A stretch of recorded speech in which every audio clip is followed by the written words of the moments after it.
Welcome. Hello, good evening, everybody.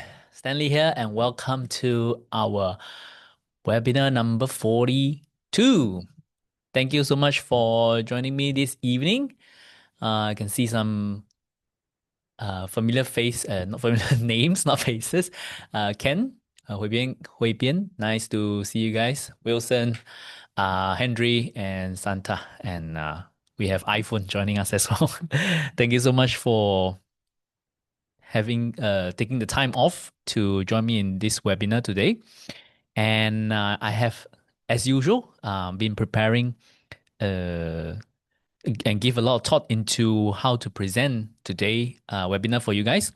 And today I wanted to go back to a little bit basics first. Maybe you can see it as a webinar 101 of investing to let you understand a little bit about the landscape of investing, what exactly is investing about, why do we need to invest, and hopefully give you a better idea and give you a little bit more confidence, especially if you are someone that is just thinking about how to get started in the market. If you can hear me well, do pull up your chat box and say hi for me. Let me know where you are joining me from. Let me just share the screen. All right. So, topic of today is your bank savings might not be as safe as you imagine. So, many times, we always assume that keeping money in the bank is the safest, right? But just want to lay out how exactly money works in our society and why just keeping our money in the bank might be the might be more risky than you might think. I just saw the chat. Hui Bian, thank you for opening up your chat box. So if you guys have any question along the way, feel free to just type in your question during the at any point of time in the chat box. I'll try to answer them once we finish the webinar. And if you have a comment or you have other view compared to what I'm saying, feel free to type in your comment as well for the benefit of everyone so that we can learn from each other. And good evening, Kim Kiat. Very nice for you to join us this evening. Again, as usual, just a quick disclaimer on all our webinar. Um, do note that I do work with iFast Global Market as a wealth advisor, but today's webinar is uh, based on my own research and my own capacity. So it doesn't constitute any investment advice or any opinion of my company. And do note that what I present here is mostly more for educational purposes, right? And so please do not treat it as investment advice, especially on some of the stocks that we might be talking about this evening. So if you are joining me for the first time for our webinar, do know that I actually do this on a regular basis. So I try to do a webinar on a bi-weekly basis, most of the time on Wednesday. And if you like to join into the next invite or any other news that I might let out, sometimes on written report as well, do head down to my website, learnwithstanley.com, to join our mailing list. And if you're new to me, first time joining, welcome.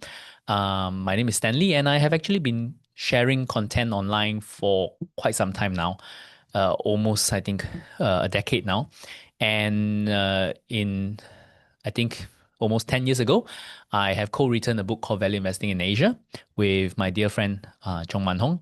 And from there, we really kickstart my blog, which is valueinvestasia.com.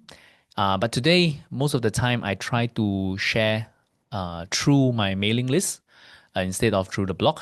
So if you want to find out some of the newest things that I would be sharing, the best is go to my contact website, which is learnwithstanley.com, and join my mailing list.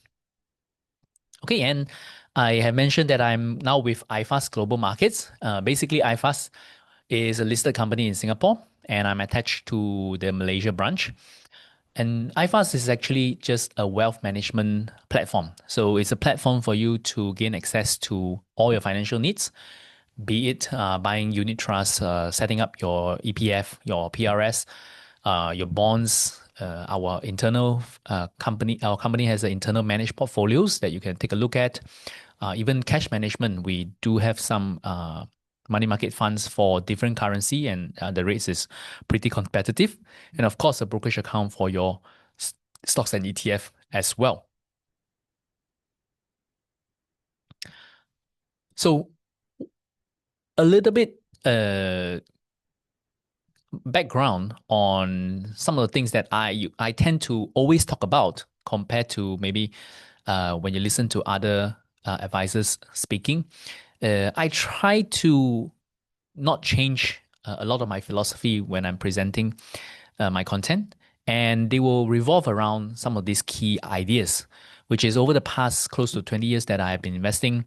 I have more or less formulate my strategy and my philosophy, and many of the things that I look at or how I invest would surround based on these four key factors, which is I'm always looking for good long-term macro opportunity, right? Be it a specific geographical market or a specific industry that I am optimistic about. I will study it in more details.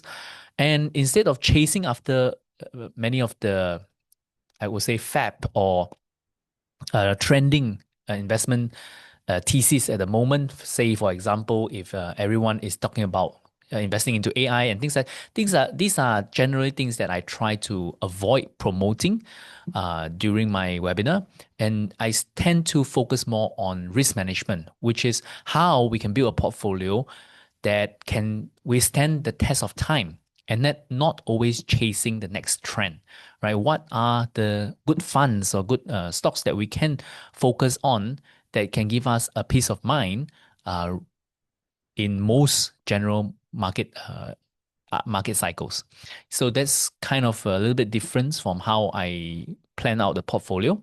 And I also try not to focus too much on timing the market. So a key thing for me is we try to be contrarian and not try to time the market, but rather have a strategy that can allow us to invest ongoingly, regardless of market bull cycle or during market downturn. So I term my portfolio strategy as what I call an everlasting portfolio. So something that even if we start with a small amount of money, we can still keep this strategy as our portfolio grows. And indeed, I think over the last 10 years, I have not really changed my strategy that much, even as my portfolio improve. So this is just a personal tracking that I've done for my own personal portfolio. And you can see that my portfolio is volatile. And almost every 3 or 4 years, I see a downturn and I suffer losses during that year. And it could go up to 30-40% in a year sometimes. But the good thing is I have experimented with it that by sticking it out and staying invested in the stock market, I have seen real results. And my portfolio today uh, has grown quite significantly over the long term. And that's really the power of compounding, which we're going to talk about a little bit more as well. So, as my job in iFast Global Markets, I am a wealth advisor. So, if you have been struggling a little bit with your investment, or you are thinking about how to start on your own journey and create something for the long term, you can also reach out to me to speak with me one on one to learn more. And hopefully, I can also learn from you and how what you have done so far with your investment and understand a little bit more about yourself. And we'll see, we'll take the discussion there and see what happened. All right. So the topic for today is your savings in the bank might not be as safe as you think. So we're going to discuss a few things surrounding these four key ideas. And number one is trying to understand the true cost of just keeping our money in our bank. right? What exactly is the cost of it? Because everything in finance or everything in life, there is a cost, and we have to understand where the cost is coming from and if we're willing to pay the price. And then next, instead of keeping your money just in the bank, what else can we do? And for example, if you invest in the market, what can the market offers? What are the potential and what are the risks that we have to take note of? And then next, once you understand how the markets work, how can we go about starting this process in a safe manner? If you have followed me for some time, you know that every time I finish a webinar or I finish a video, I tend to sign off with invest safely, and that's really more or less my mantra and something that I truly believe that the stock market might seem like a dangerous place, but as investors, it is our job to learn how to do something that is dangerous carefully. And there is a way that we can invest safely. And although most of the time when we talk about investing, when we look at how other people invest, it there's a reminiscence of the gambling habit. But I just want to share with you later that that's not the only way. There are other style and strategy to focus on in the stock market, and it doesn't need to be gambling. And then lastly, how to put it all together. And maybe by the end of this webinar, that you have the courage and you feel that you have the toolbox now to really get started and uh, create maybe your first account to start to look into how to put your wealth together for the long term. All right. So let's get started. Number one, inflation. I'm sure most of you might have heard of this term, and if anyone is unsure or what this term is fine. Um, we'll treat it as today is a webinar 101. We'll go back and truly understand one by one how exactly does money works.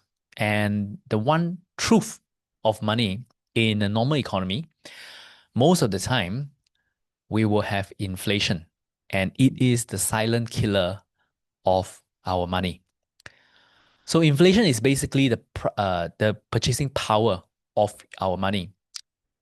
Say, for example, if we have $100 today, if you think back maybe 20 years, 30 years ago, $100 30 years ago compared to $100 today, the different show amount that we can buy things with, right? With the same amount of $100 30 years ago compared to $100 today, what can we buy with this $100, right?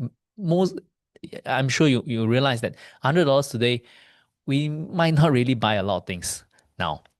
And that's the effect of inflation, right? Prices tends to go up over time of the things that we want to buy. A bowl of noodle could be $1 30 years ago, and today it could be $10, right? So this is inflation in a nutshell. That our value of the money, right, is actually depreciating slowly over time. And the purchasing power, say just for example, if we are in an economy that has an inflation of roughly 4%, which is not far from, say, the real number in Malaysia, right, over the past 10, 20, 30 years, about 4% continuously over the last 30 years. You can see that even if we just keep our money in the bank, say the orange bar, right? That's the money that we keep in our bank. If we can have a fixed rate of about 3%, which is pretty good.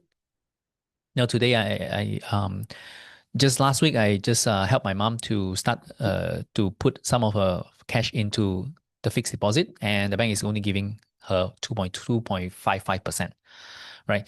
And so if we assume that the bank is giving us 3%, and all our money we just put into the fixed D, and compare that to the inflation of 4% a year, by the time of 30 years, we would have lost more than 20% of the real value of our money.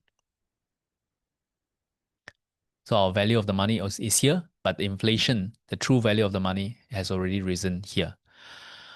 So as we go longer and longer, just by keeping our money in the bank, we are actually losing our money slowly. But as the time goes on, it becomes very, very drastic.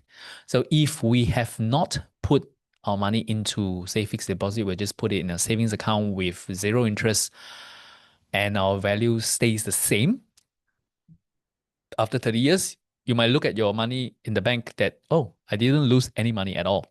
Yes, but the true value of that dollar that you have not invested has already lost close to 40 plus percent, more than that, more than 60, close to 60% of the value that you have lost out.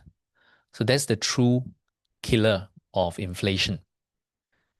And you can lose up to 20 plus to 60 plus percent over the next 30 years by just keeping our money stored without any interest. Because money has time value. The money today will always be worth more than money in the future, which is why when we get a loan from the bank, they are always charging us interest. They need to make a return because they are getting their money in the future. And same thing, we can also turn ourselves in the mindset of a bank that our money today have to work for us so that it can retain or maybe grow faster than inflation. And one way to do it is by investing. Be it if you invest in funds or be it if you invest directly into individual stocks and a company, the underlying is the same. And what exactly are we doing? We are doing something called buying a part ownership into a company. Say, for example, today if I buy a stock of a company, I'm actually becoming the business owner of that company. Be it together with many other people. They could be thousands or tens of thousands of people who have buy the stocks, and all of us are actually co-owners of this company. And as the company makes more money, then the value of our ownership should improve over time as well. So that's basically it. Or the company can pay out their profit back to us as dividend, as real cash for us, and we'll enjoy that cash dividend. And so why investing in stocks or through a fund has a higher chance of beating inflation? That's because what happens every time when you see that, oh, inflation numbers is high, especially during the past few years, what is some of the things that you first realize? The company tends to say, oh, we have to readjust our pricing, right? When ringgit depreciates sharply, next month you hear, oh, companies saying, oh, we have to change our pricing. And because at the end of the day, these companies are selling the products and the services that we use money to buy, right? And inflation is basically them increasing their prices over time, which cause inflation for us as consumer.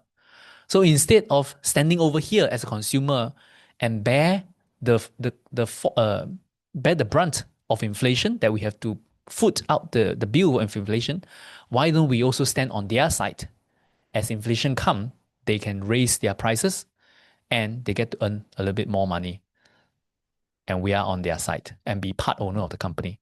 And that's basically why investing has a higher chance of beating inflation. So what exactly when we mean that we are a part owner of a company, right? Does that mean that we can go and work in the company, or what does it mean?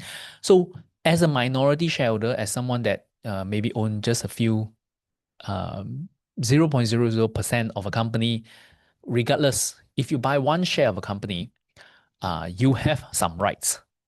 And some of the most common rights that you have is that if one day the company really liquidates and close down their business, a shareholder will still have a claim to the asset, although we stand at the last of the line.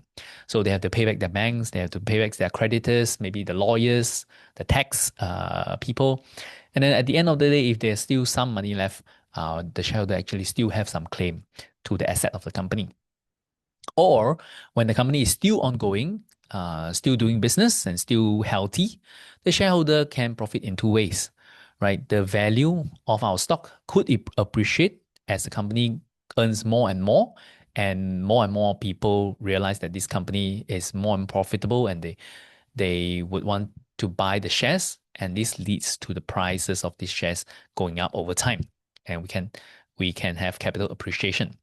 Or, like I said just now, the company, as they make more money, they can also decide that I will pay back some of this profit back to shareholders in the form of dividend. Right? A company can earn, say, $100 million today, and they decide that, oh, let's split half of it, 50 million, and pay back to our shareholders. And everyone will get a share of that 50 million based on how much shares you own in the company.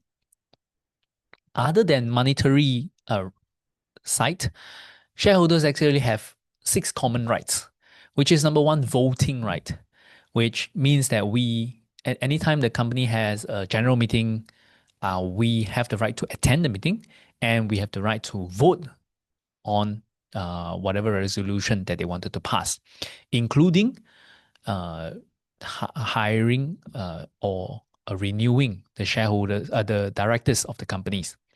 Next, we have ownership that we talk about. We have the rights to transfer the ownership if we want to change, when we want to give this ownership to someone else or sell it, that's our right. We have the right to claim to dividends. So when they announce dividend, they cannot say that I'm only going to give dividend to this group of investors and not to this group of investors. That doesn't happen, right? When they say they want to give a dividend, all the shareholders will get it. And next, many people might not know is that we actually have the rights to inspect their corporate document. So even today, if you own like 1 share of the company, you can go to the office and say, I'm a shareholder. I want to look at your books, your corporate document that they announce and they give out. So you have the rights to actually go and inspect them. But of course, nowadays, most of us just view it on the digital view it digitally through their website or on other data website. And then lastly, we have the rights to actually sue the company for any wrongful act. So if we feel that we have been shortchanged, we can actually take a lawsuit up with the company. So let's give a real example. Today, I guess one of the most popular stock now in Malaysia, Oriental Coffee. If you have bought some of the shares of this company, say, let's give an example. If you buy 1,000 shares today of this company, the company is trading at around $1.14 ringgit per share, right? So if you buy 1,000 share, basically $1,000 times 1.14 ringgit, you will pay roughly 1,140 ringgit plus some fees and stamp duty. Not much. IFAS charge just 8 ringgit, less than that, I think. And then you would have 1,000 shares of the company. So what does that mean? Then from the annual report, we can always see how much shares that does this company actually has, right? The number of shares out circulating in for this company is something that is decided by their management. So they can issue more shares, they can buy back more shares, whichever. But every year they'll have to disclose this number. And under here, weighted average number of shares in issue. So shares in circulation. So you can see that for Huayang, this company has about 1.8 billion, right? So another 1.8 billion shares outstanding. And if we own 1,000 shares of that, if we divide, basically, you will own 0.0000547.8% of this company. And it might be a small amount, but you're still a shareholder of this company. And every time they issue a dividend, you will get something. So if you buy enough shares, right, there is a chance that you can take over this company. So let's assume the shares doesn't change as you buy 1.148. How much does it really cost you to take over this company? Maybe can someone do the calculation and let me know? And if you want to buy Huayang today, the entire company chain, how much would it cost you? Let me know and we'll come back to it. But that's just one company. That's how it works in the operational side when you buy a share of something. But when we invest, what exactly can we get out of it over the long term? And for simple ETF out there today, say the S&P 500 ETF from Vanguard is one of the largest ETF in the world, close to $700 billion in asset, US dollars. This and maybe the other one, Vanguard Total Stock Market. So this is include international market as well. This only includes the US shares. So when you're buying in, say, the S&P 500 ETF, you're basically buying the 500 stocks that is inside this index. This includes your Tesla, your Apple, your Microsoft, your Google, everything is in there. When you invest in the total stock market, that is even more stocks. That has stocks in Europe, stocks in Japan, stocks in China, all the major markets. And for both these, some of the largest funds out there, for the past 5 years, they have actually been performing pretty well, roughly about more than 15% a year over the past 5 years. As a caveat, last 5 years has been pretty good. I personally don't think that, if you're investing for 30 years in a passive in funds like these two, we can really sustain, say, more than 15% a year over 30 years. It's not, I would say it's highly unlikely, but maybe around 8 to 10%, like on average for a long period of time, I think that's still pretty reasonable, right? And 8 to 10% is more than enough for you to beat inflation.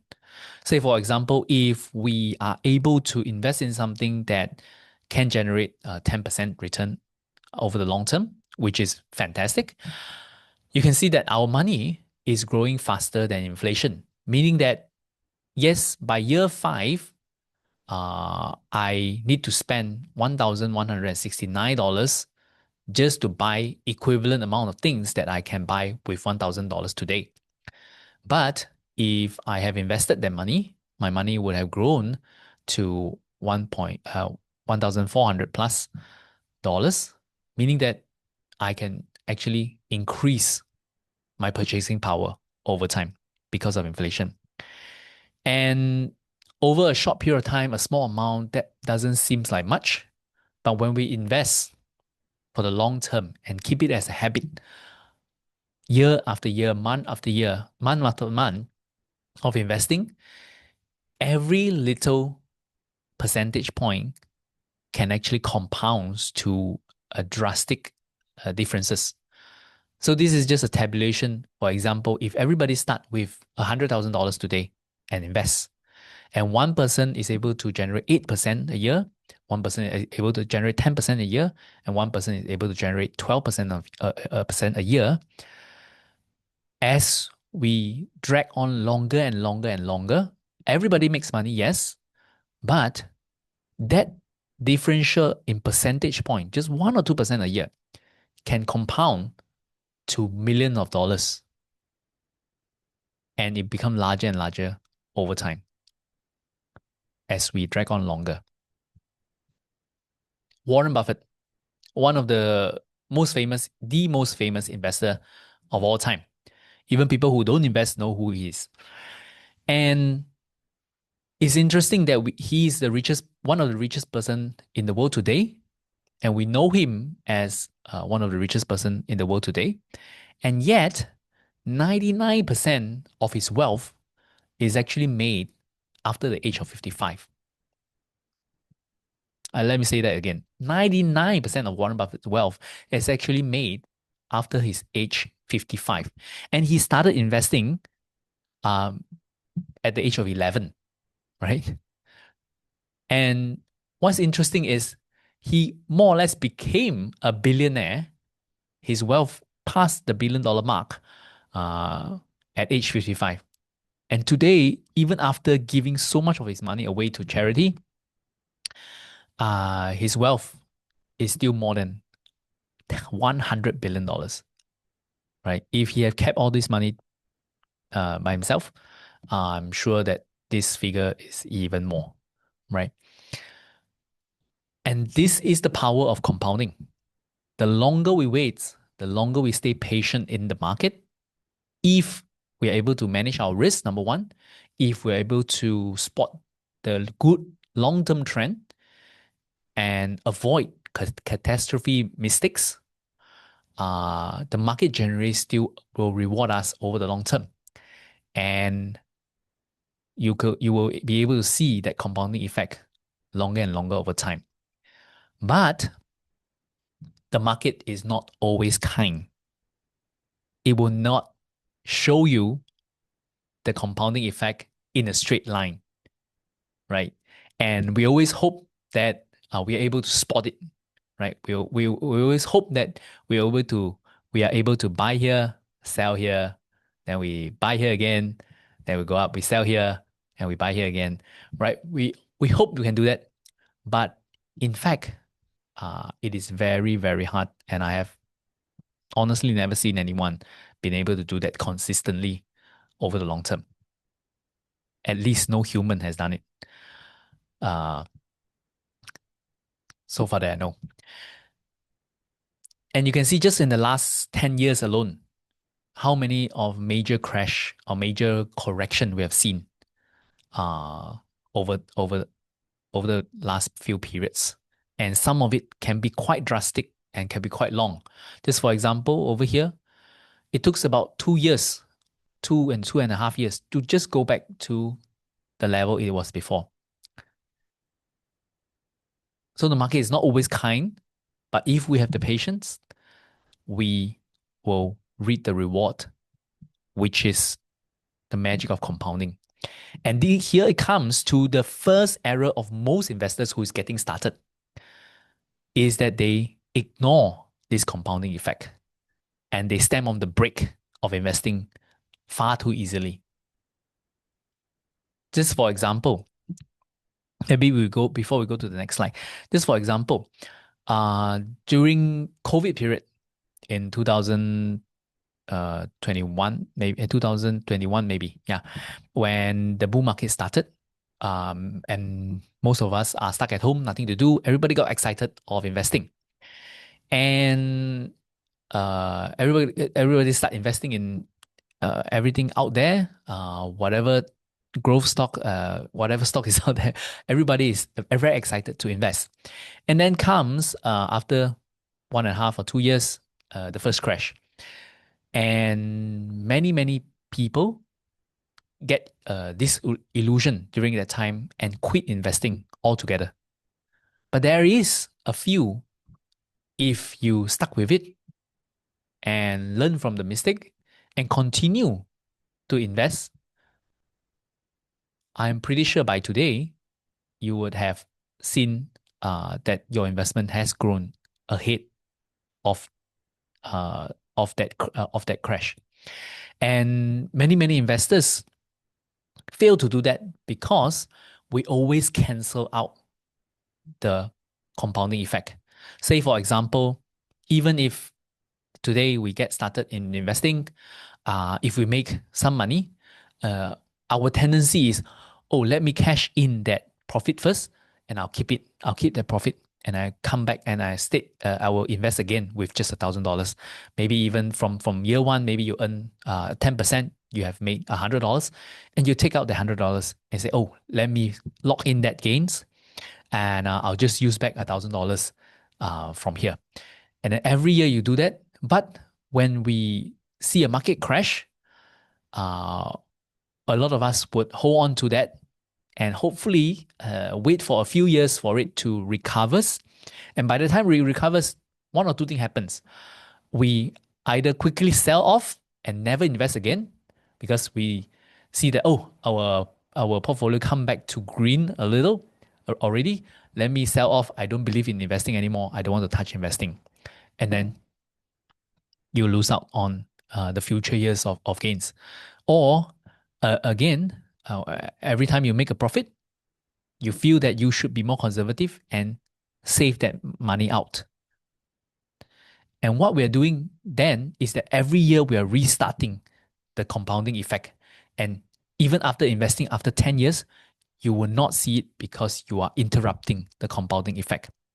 And compare that to when I realized this fact and I started investing and never really touched my investment for a long period of time and just let compounding effect take hold by itself, you can see that my value of my portfolio, although it has been a volatile ride, is roughly 5 times my beginning. And so, meaning that today, if I just gain 10% this year, $50, that $50 is actually a 50% gain on my cost at 100. And as the more I can defer this enjoyment of this money and keep it invested as long as I can, the compounding effect will become greater and greater over time. So the first part is you have to believe that compounding will work and you have to stick with it. I understand that it's not easy. And I have to be honest, it didn't occur to me, although I know it in theory, it didn't occur to me that to really feel the effect of compounding only after maybe 12 or 13 years of investing do I really start to see that, okay, I am starting to see that by keeping it invested, I'm starting to see the effect of compounding, ballooning, becoming a snowballing to become bigger and bigger, right? For the first few years, especially, you will not feel anything. All you can do really is trust the process. And there's two ways I feel that is safest for us to start investing. Number one is if you are adventurous enough and if, reading tons and tons of annual report and listening to many earnings call is your hobby, then you can invest in high quality companies and learn, some basic valuation tools and to invest in them in either a fair valuation or undervaluation strategy. And over time, you should do pretty well, right? But I will say this would be a little bit more concentrated in risk and a lot of time effort on your side. Strategy two would be that if you can just average cost investing, meaning that every time you have some excess cash, you can invest into higher and higher quality ETF. Over time, you would see that effect as well. This one, maybe at the end of the day, the result might not be as good as if you are very, very serious in strategy one, but it'll give you a more diversified portfolio, give you a more peace of mind, and over time, it should not do too badly as well, based on history. But now it comes to the second most common error, I would say, of investors starting out is actually trying to get too excited and maybe heading to the airport before packing, right? So if you are Imagine if you want to go on holiday and you got too excited on just scrolling on Instagram saying, wow, this place is so beautiful. And you got so excited that you want to go to this place straight away. And you rush to the airport and buy a ticket without even packing. Yes, you can reach there, but more or less, you might not have that great of a experience, regardless how beautiful that place is, because you did not prepare. And many investors as well, we get overcarried into investing in stock market because during a bull market, especially, you feel excited that, oh, I'm missing out on something. My neighbors are making money. My friends are making money for this stock. Why have I not invested? And you start to want to learn, jump into investing without doing some preparation. And if you do that, most of the time, most of the time, sometimes you get lucky, but most of the time, you will not have that good of experience uh, when you jump into the investing world. So I would say that a few things that you have to prepare before you even start thinking about investing is to get your finances straightened out, to understand where you are first. This is something that we talked about last week as well. If you have missed out, and we went through a step by step of how to actually get started investing, I encourage you to go back and view the last week webinar. But if not, some of the key things that you should at least think about is prepare yourself for 3 to 6 months of emergency fund.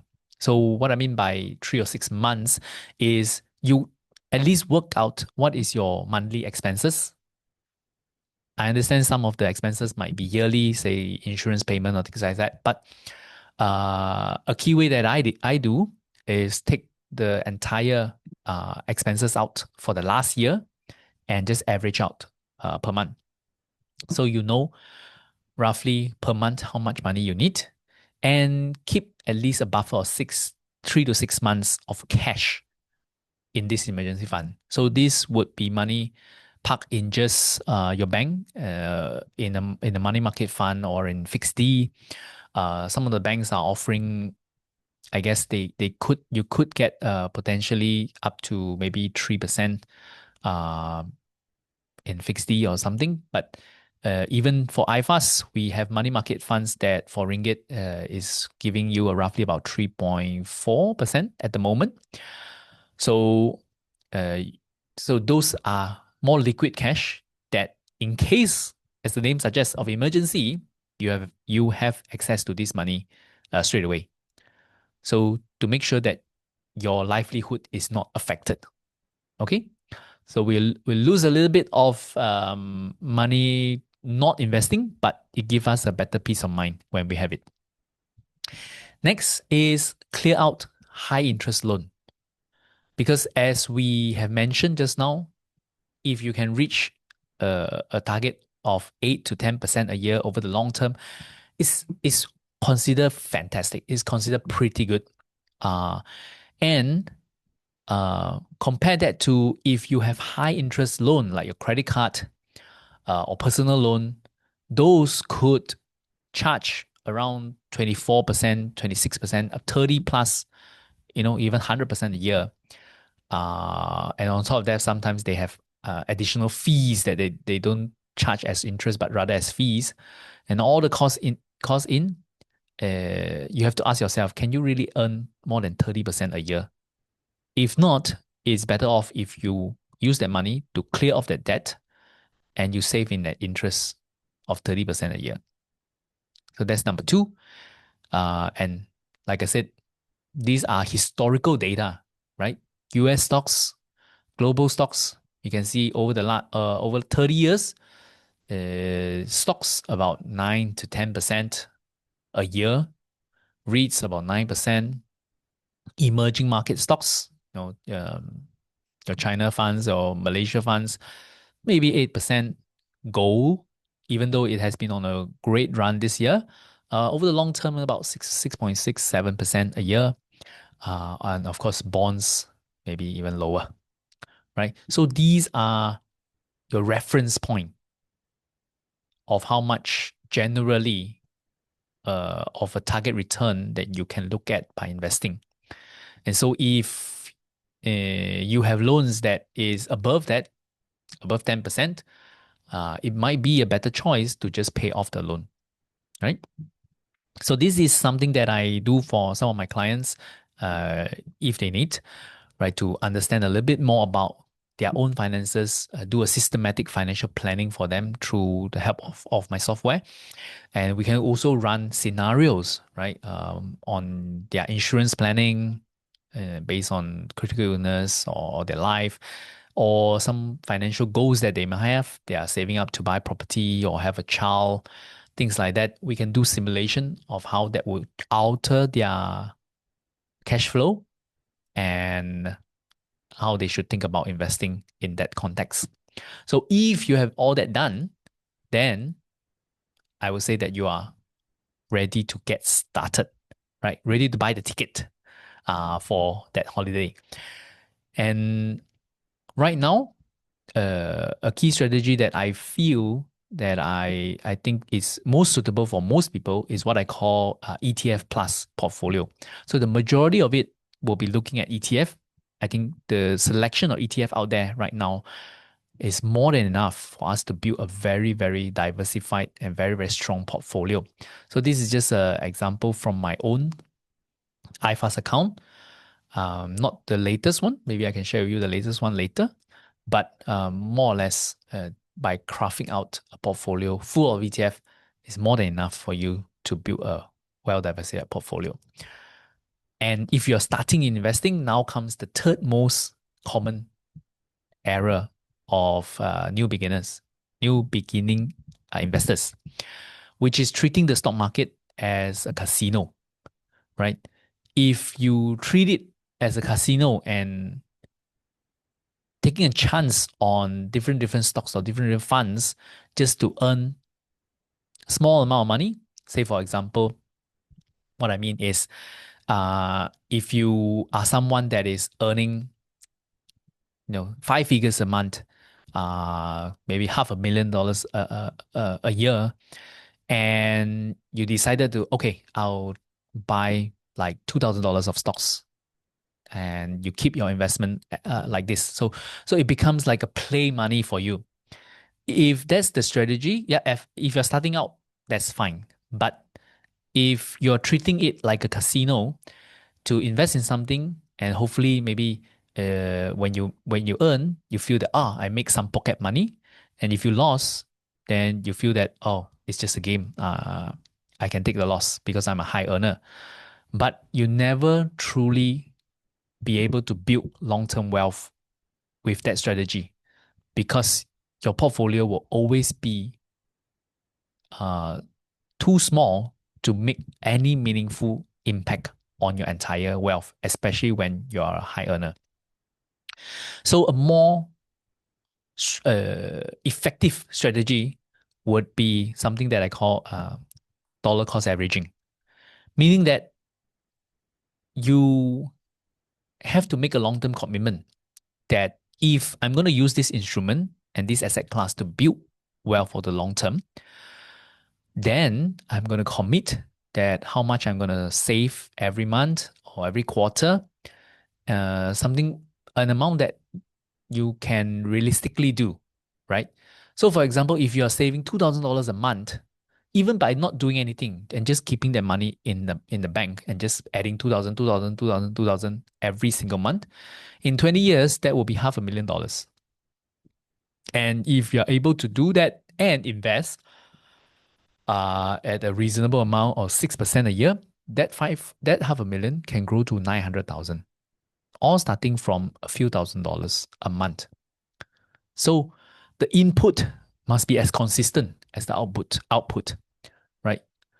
We cannot assume that we just put a few $1,000 one off, and that will become $1,000,000 in the future, right? Only by a repetitive and putting it into as a habit, then can we truly build wealth over the long term.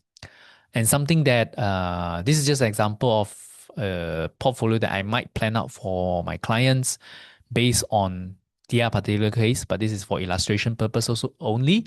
Maybe we'll plan out a portfolio like 50% exposure to the US market, the rest to the rest of the world, some tactical, meaning that we'll take position on specific industry that we like. And then from there, I might build out the portfolio for them looking like this on specific ETF, right? Again, this is just for illustration purposes of how I might build it. And this will look something like that. And we can slowly build it out over time. So even if you're just saving, say, $1,000 a month, we can say that, oh, okay, maybe this month we buy $1,000 this, next month this, 1,000, 1,000, 1,000, 1,000. In a year or so, you would have a diversified portfolio. Then we just repeat the process. And if we need to change it out on the tactical side, we shift a little bit of the weightage as we see fit. And that's more or less the planning of building a everlasting portfolio. Again, this is something that I will work with client one-on-one based on their personal needs and create something and tailor-made something for them one-on-one. If there's something that might be something that you want to talk about, of course, you can always reach out. You can find my email on learnwithstanley.com, or there's a Google form here from the QR code. You will be able to reach out to me. We spoke about this just now. And just a highlight again, some of the key philosophy that I focus on: long-term macro opportunity, risk management rather than chasing after viral trends, and also try not to time the market to build our everlasting portfolio. If you want to contact me, you can also reach to learnwithstanley.com. And when you scroll down, you'll find this button, free financial health check. That's the link for you to fill out the Google form to let me know that you want me to reach out to you. If you're in JB area, feel free to drop by our office as well. I am attached to the JB branch, and we can definitely meet one-on-one to have a better understanding of how exactly I can be of help to you. If you're new to me and you just want to see more of my content, I do share more commonly on Facebook, on YouTube, and also on LinkedIn. You can find all the link on learnwithstanley.com.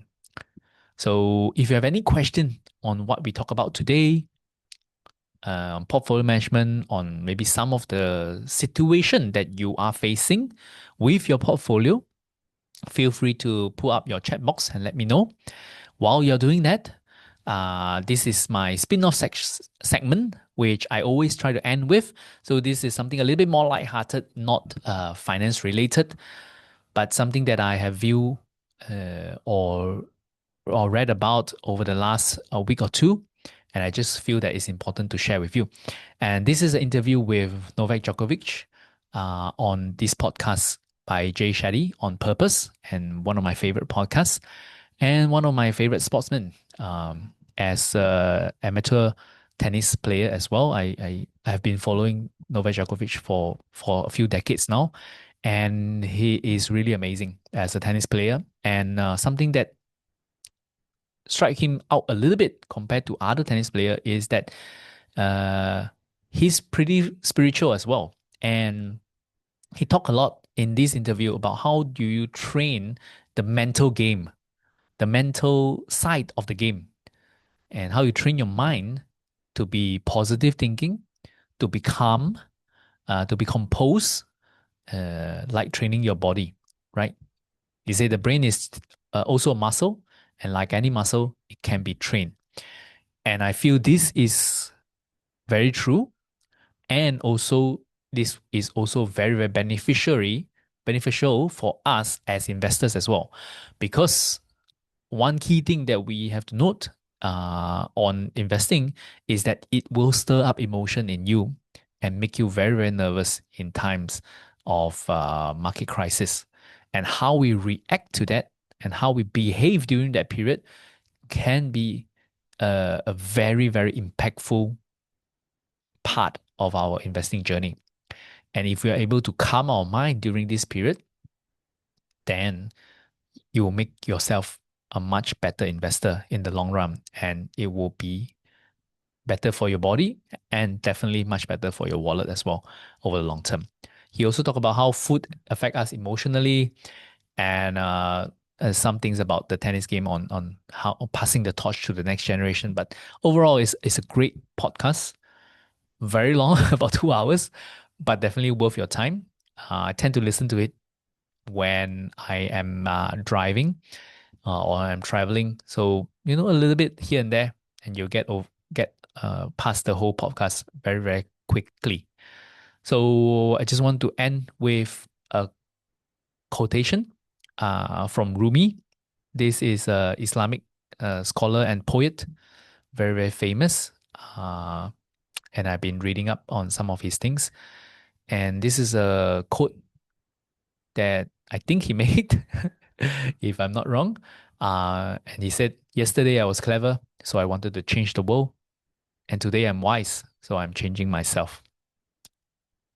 I think that's pretty true, especially true for me, I think, compared to when I was young and maybe now with a little bit more gray hair. The viewpoint has definitely shifted, and I hope it is beneficial for you as well. So thank you very much for staying with me for the whole hour. If you have any question again, do let me know. I hope to have a chat with you guys. But if not, you can always reach out to me. Just go to learnwithstanley.com.